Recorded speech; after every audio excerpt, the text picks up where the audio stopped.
Нағыз еркек. Баяғыда бір ханның 7 қатыны болыпты.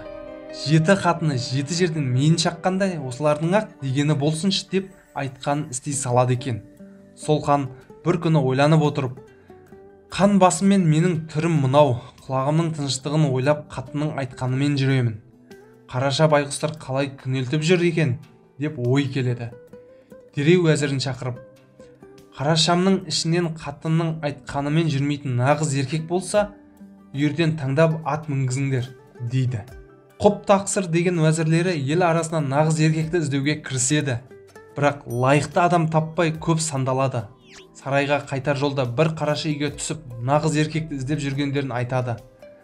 Нағыз еркек мен, дейді үй иесі. Қатынның дегенмен жүрмеймін, бәрін өзім шешемін. Уәзірлер қанша сынаса да әлгі еркектен мін таппайды. Ақыры нағыз еркекті тапқанына қуанған уәзір, үйірлі жылқыдан таңдап біреуін ал, сауынға бие аласың ба, мініске ат аласың ба, дейді. Осы жерде ойланып қалған отағасы үйіне қарап дауыстап, ай қатын, шықсайшы бері, мына жылқылардың қайсысын аламыз деген екен. Қабырғаңмен кеңескенің дұрыс, дейді дана қазақ. Кеңесе келе кесімді сөзді отағасы айтқан, келісіп пішкен тоң келте болмас дейтін тағы бар. Бұл кеңестің отбасының ынтымағына қосар үлесі бір бөлек. Ал енді қатынның айтқанымен жүретін хандығы дұрыс па, қабырғасымен кеңескен қарашаныкі дұрыс па? Ара жігін өзіңіз аша жатарсыз, құрметті оқырман. Айдар Темірбекұлы.